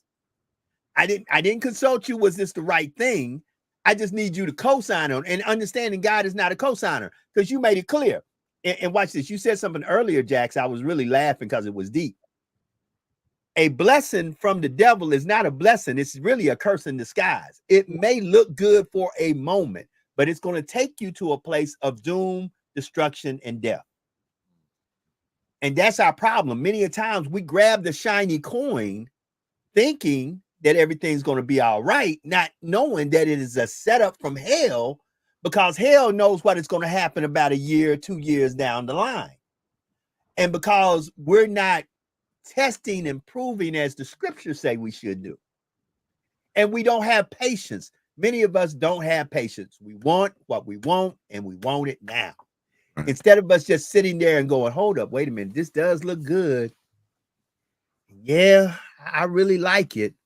But maybe I need to be just a little more precautious. And maybe I need to find myself in a place where I get on my knees at night and I say, Lord, if it is what I think it is, prove that to me. Because I have never prayed the prayer to God to show me something that God hasn't showed me. I'll be very honest with y'all with that. I haven't always taken God's direction. But if I say, God, is this job for me? Is this job for me? I've literally heard God say, nope, it's not for you. Exactly. And I go, but I made a choice to disobey when God said it's not for you. And I made a move on it. And every time that's happened, the job might have been good for a year, 2 years, 3 years. But all of a sudden, when it fell apart, when the cookie began to crumble, it crumbled and destruction, death, and doom came in. So that's about all I got to say about it. Let me answer that question. So, if I walk, first of all, if my mother didn't do that, she didn't even show much cleavage at the end of the day. And since I would have been uncomfortable, because if I would have saw other men kind of enticing my mom's because she was showing some of her body parts, I wouldn't have been comfortable. So when you talked about Jack, the kids put their head down, there's a sense of embarrassment at that age that you said their kids look about 10. Mm-hmm. That embarrassment turns into protection and other kind of jealousies or whatever if they're 18, 19 or older, to the point that they want to lash out at the person because they think they're disrespecting their moms, even though the moms is sort of disrespecting herself. Now, some women on here will say, well, a woman can wear what she chooses to. Damn right, you can. But you got to realize what you will attract at the end of the day for somebody looking at you, giving you a cat call because you decides to show your jewels. I had a cousin, not going to call her name out, that when she came out, it was pow, bam, Black Beauty Barbie doll. And she was like, walk me down the street to the store. Hell no, I ain't walking you down the street because I can't defend you. I can defend you if somebody attack you physically. I can't defend myself because you're my cousin. So if a guy wants to talk to you, I can't say no, but they're disrespecting me because they don't know who I am. You understand? So it looks like you're chumping me as a man by looking at her and doing this in front of me. So I try to explain that to my cousin. Oh, don't worry about it. Hell no. But as soon as we saw, me and my cousin, as soon as we saw her, we went the other way. We ain't walking you no damn where because you're putting us on the spot because the way you're dressing and you're beautiful, but then you pow, bam. Oh, hell no. I'm not, because now people are walking down the street chumping me, and then they're talking behind my back and saying, yo, when you see that girl and she's probably with her man, you don't bypass that so-and-so. I looked at her and I said something. He ain't say nothing. She put me on the spot. And women don't realize how they put their men, their husbands on the spot. Yes, thank you. Or yeah, they don't even have to be the husband. You're taking them out to dinner, and the way you dress and the way you carry yourself, you understand? You put us on the spot. Absolutely. Okay. I'm Okay. so So hold glad on. you said that. Go ahead, Joe. Hold on. We're gonna come back to this. We got to come back to this. It is 33 minutes past the hour. Look, I have the honor, the privilege, and the blessing to have Josh Edmonds, who is a local school board member. Jack sent me something that touched my heart. One of her students fell some tragedy this past weekend. We had a student that was getting off a school bus, and folk ran up on him and shot and murdered him. And I just want Josh, because they had a visual yesterday for the young man. Brother Edmonds, are you there? Yes, sir, I am. Okay. So Brother Edmonds, who is one of the school board members, this happened at one of our local high schools, Karen Crow High School. The taking of life to senseless gun violence on any level, to me, is not necessary. But we had it happen, and I would like for him to say a few words. So, Brother Edmonds, the floor is yours, bro. All right. First off, I'd like to thank you to have me on the show. Thank you to all the people that's on the show. It's an awesome show. On Friday afternoon, when this young man was getting off the bus, there are some other young men that was waiting for him, and he was practically jumped by the young man, and one thing led to another, and he was trying to get back on the bus, and he was shot and lost his life. And it's a sad situation. It happened in the neighborhood that I grew up in. It happened in a neighborhood that I played with my friends and families in, and also happened in a district that I represent. So my heart is with the family, and not only the family of the person that lost their life, but for the family of the aggressor, because that family member also is a victim as well, because upon apprehension, once justice is served, there'll be two people gone from their family. And we just pray that both families get the closure that they need. And I want to go back to a situation back in 2015, if I recall myself correctly, in Lafayette, Louisiana. We had 9 murders, and Brother Joe Dupree, myself, and Brother Christopher Bernard, we took to the streets of Lafayette for 30 days, and we did a march for 30 days. And for 30 days, listeners, we didn't have no violence. We didn't have nobody die through the hands of a handgun. And that was for 9 murders in 2015. In 2023, when we ended the year 2023, just in December, we had 24 murders in our community. And we marched for 9. What we're gonna do with about the 24? And we in beginning days of March, and we have a few murders already. So we have to get more into the solution solving problem. We know that people are killing people with guns. Is it girls? Is it drugs? Is it retaliation? Is it social media posts? Is it rap music? We have a governor that just passed a crazy bills that all got approved. And I tell all the young men that they say it's crazy. I said, but if you're not committing the crime, these bills won't affect us. So we got to find the solution. We got to find people that's boots on the ground, that been living this life and then been changed, been reformed, to get in front of these kids, in front of these leaders, to show these leaders that change is possible. I just seen the mayor of Memphis sit down with the local gangs and try to figure out a solution. Right. If we have to do that in Lafayette, we have to do this in Lafayette as well. Right, because we don't have what's going on in Memphis, but hey, it can happen here as well. So we need to get this done. No, you do, Brother Edmonds. And Memphis is my hometown. A lot of folks don't know I have a lot to do in the back play with what's going on in my hometown in Shelby County in Memphis, Tennessee. Let me say this. You brought up something, and I want to dive into this. The governor has removed the concealed carry without a permit starting on July the 4th. I got mixed emotions about that because let's just be real. Most of the crimes and the killings that are committed in our community are committed by individuals who shouldn't be carrying a gun, and the guns they have were illegally obtained. They weren't purchased through the proper system. So we're dealing with bad guns in bad people's hands doing bad things. Now, even though I'm very fickle with this bill is literally saying if you're a law-abiding citizen and you want to purchase a gun the legal way and you want to carry that gun without a permit, you can. Like I said, I have fickle feelings about that, and I may try to address this tomorrow and actually try to get one of the legislators on who voted for the bill and one who voted against the bill to kind of get how they stand on it. But to this young man who lost his life, regardless of what occurred for him to lose his life, because you'll get both sides of the story, it still shouldn't come to the point that the conflict resolution of the issue was somebody has to die. That should have never happened, in my humble opinion. I'm gonna let Sister Jax talk. I want to hold you on for a minute, Brother Edmonds. I don't want to hold you long. I know you're a busy man, but Sister Jax, I want you and Brother Fatim's view on this issue. Sister Jax.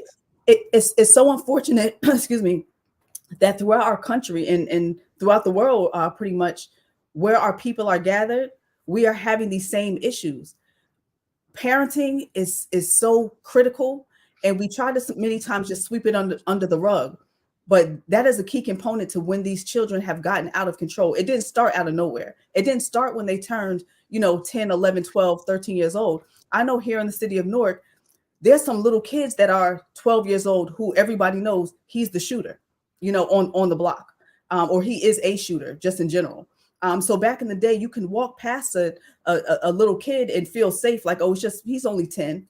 But guess what? That 10-year-old already has 3 bodies on him, So it goes back to home training is a big part of it. And we are at war. It's a spiritual war, and it's a deep war. And it's unfortunate that there are so many children losing their lives behind senseless violence.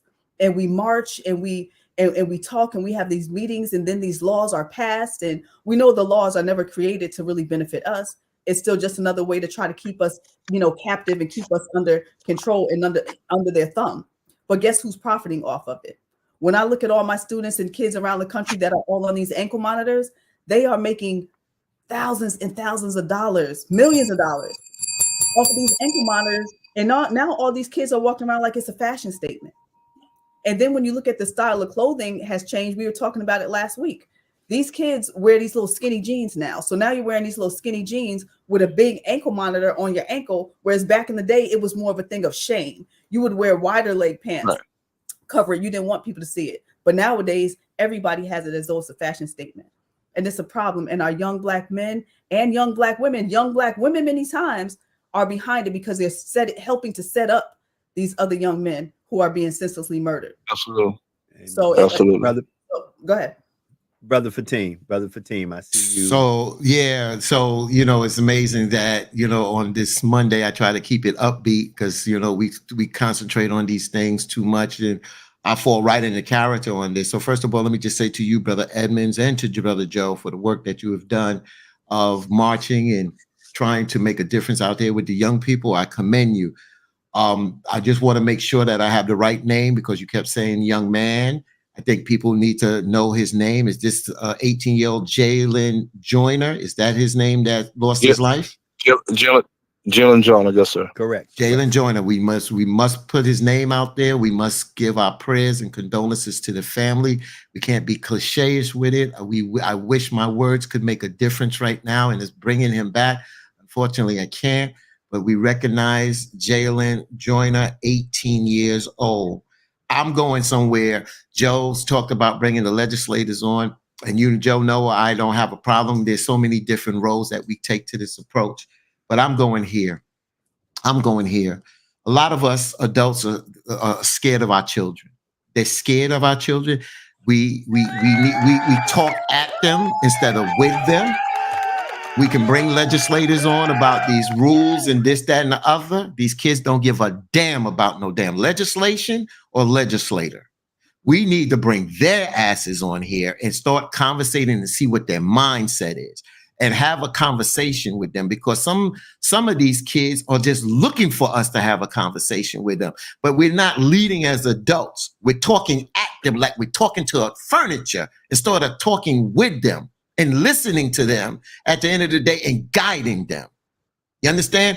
You know, we can attack the music. Some of the music is horrific. Definitely. We can look at, this is a violent world, y'all. Let's be real. We are in a violent world. And when I mention that we're scared of our children, then how do we protect our children? If a child is a good child and a bad child threatens them at school and you can't protect him, and then he goes and gets a gun to protect himself because nobody can protect him, then is he wrong?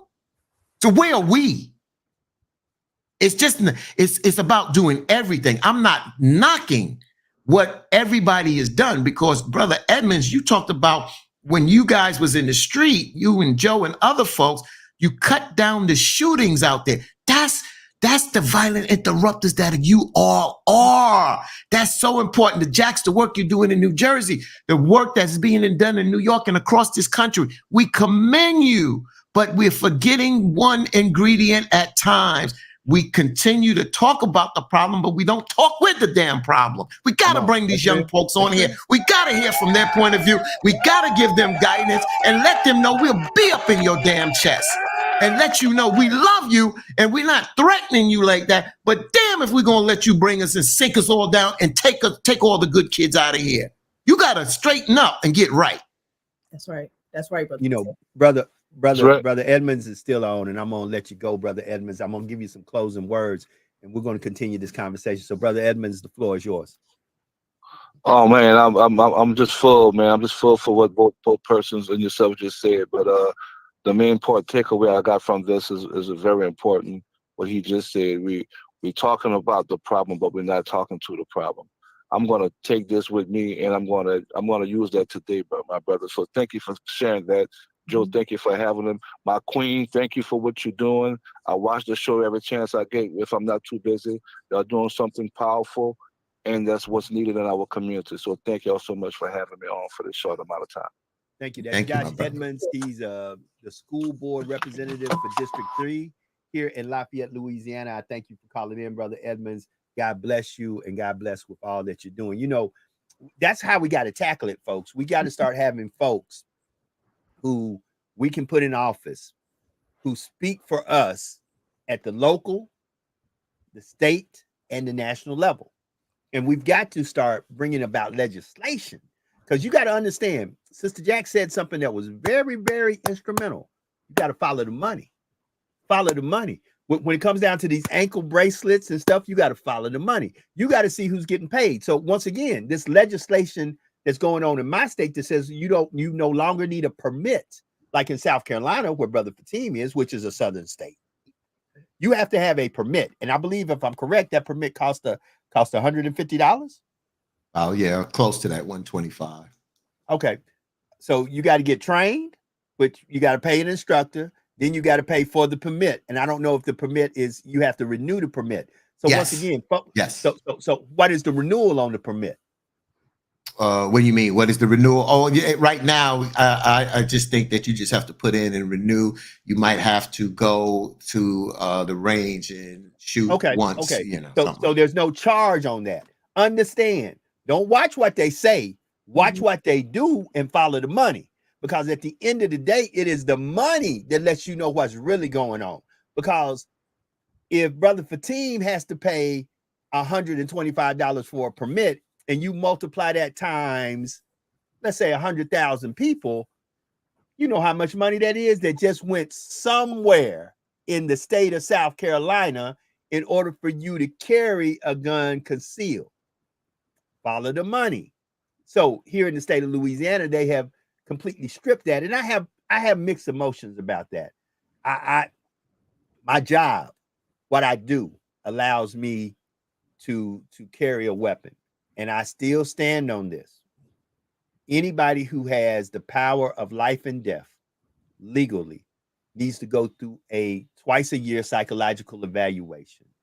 And anybody who has the right to carry an instrument that can bring about instant death needs more than just a license. You need to have the understanding. And look, with concealed carry without a permit and stand your ground law, which is here in the state of Louisiana, things are going to get, listen, it's going to get wild, wild westish out here. Because you can be at the gas station and somebody say that loud bumping music and I told them turn it down. Now I was in fear of my life. Bang, bang.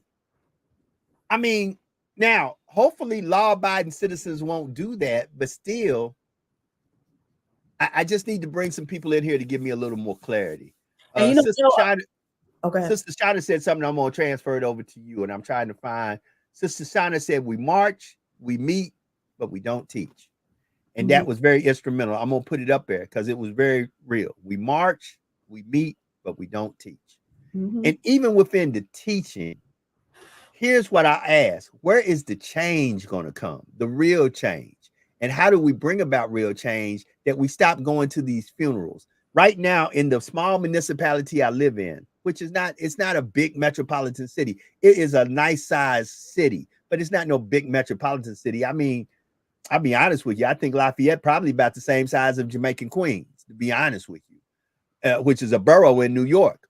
And I bet you that borough in New York got more residents than the city of Lafayette.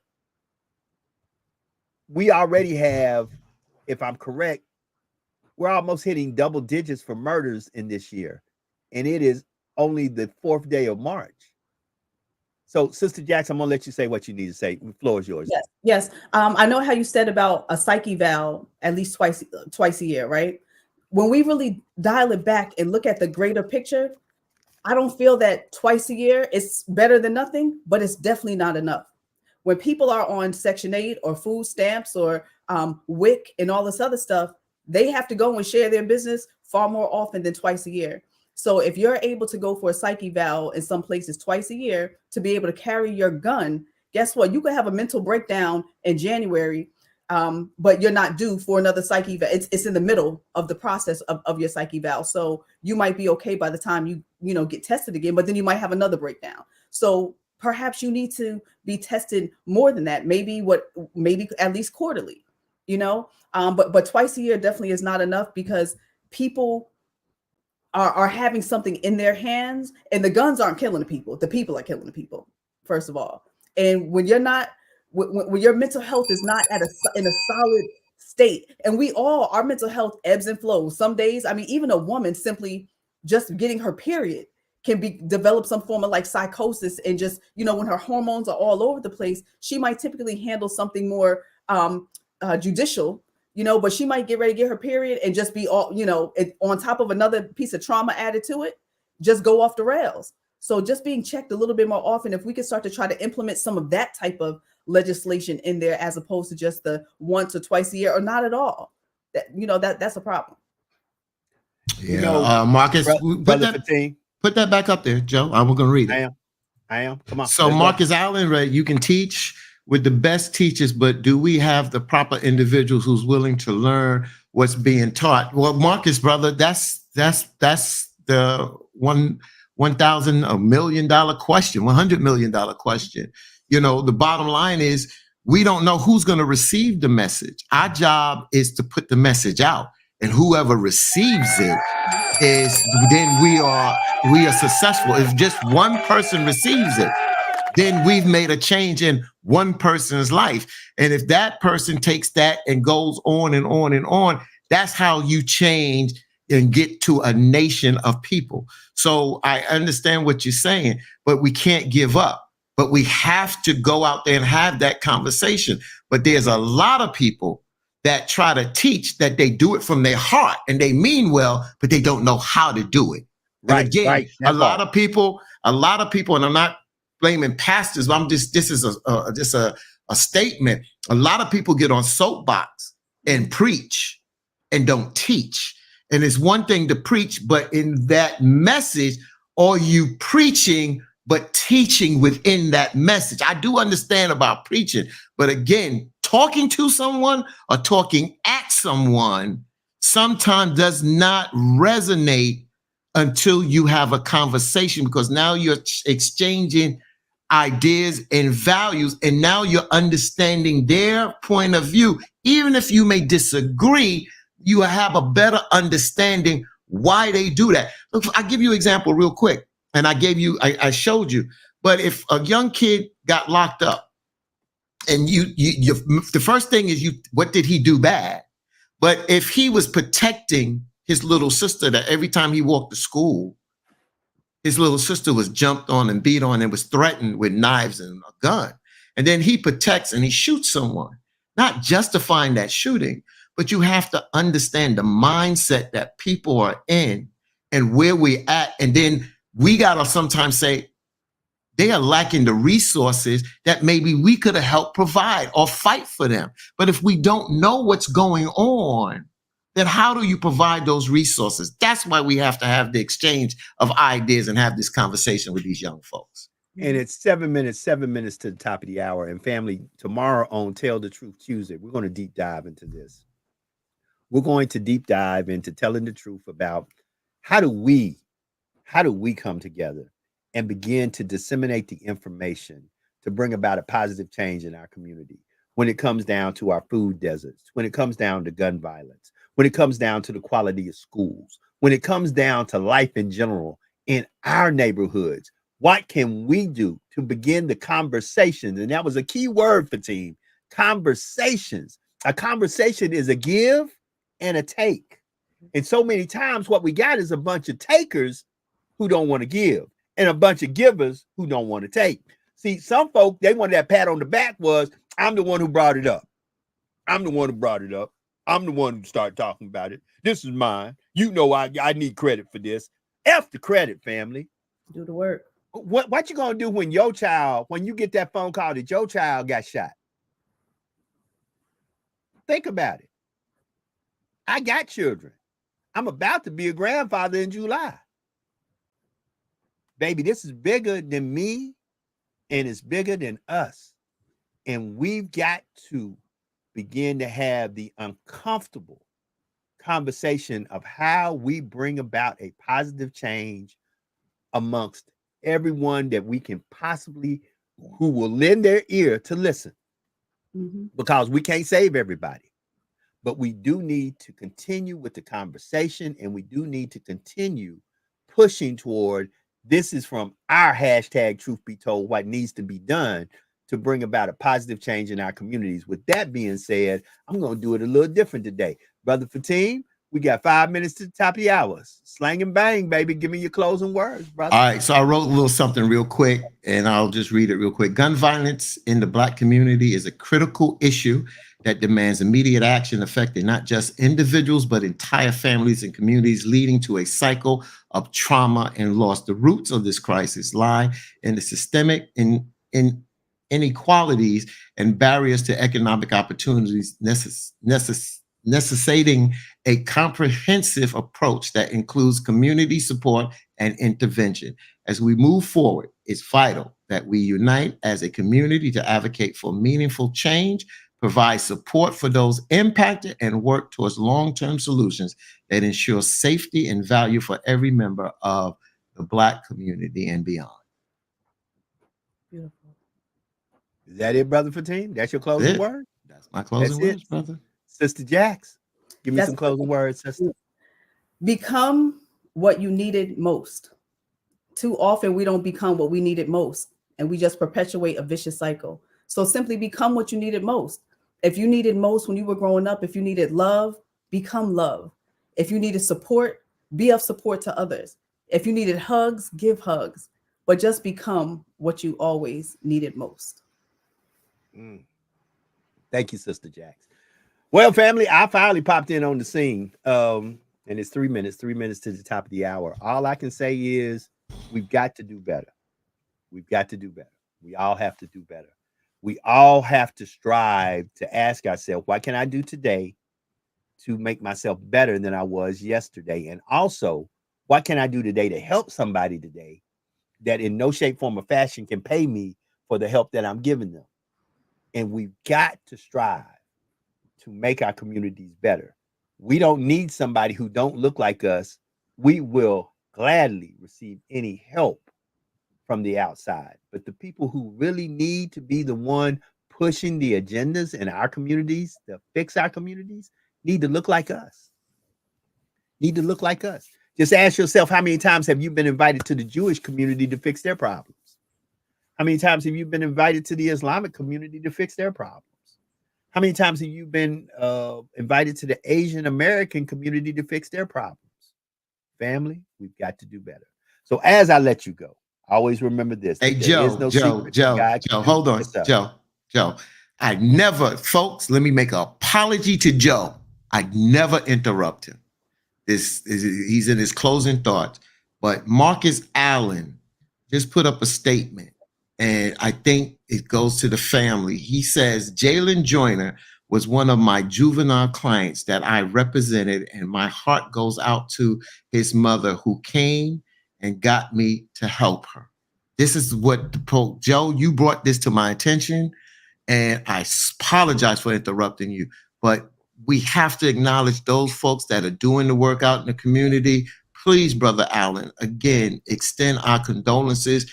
And if there's anything that we can do for you and the family as we deal with this issue moving forward, just reach out to Brother Joe and we will do whatever's accommodating. Joe, again, I apologize for that. I didn't want this message to be lost this morning, my brother. Hey, brother, it's all good. Listen, at the end of the day, this hashtag Truth Be Told is our thing. So we're here trying to disseminate information and trying to make people understand that we're not the only people out here with microphones. There's a lot of folks out here with microphones. And I'm not the one who can say who needs to get a mic and who don't. It's a place of free speech. I just want y'all to know that we're here, and we're here trying to tell you that you need to think. Not how to think, not what to think, nor to pat ourselves on the back, because me and Brother Fatim and Sister Jax can show you time and time again where we have brought things to the table that have worked, that were successful. We're not here talking about what we've done or we're just here saying, how can we come together and begin to bring about solutions to these issues that another mother, another father, another brother, sister, auntie, uncle, cousin, or friend doesn't have to wake up in the morning saying, my child is no longer here due to senseless gun violence. We got to start addressing these behaviors, family. We got to start addressing them. And we got to start doing the right thing. We got to start doing the right thing. So with that being said, it is 10 o'clock. 10 o'clock. We'll be back tomorrow for Tell the Truth Tuesday on hashtag Truth Be Told. Always remember that there is no secret what God can do. What he has done for others, he will and he can do for you. For when God is with you, nothing or no one can stand against you. Y'all be blessed. Y'all have a good one. We up out of here. Peace.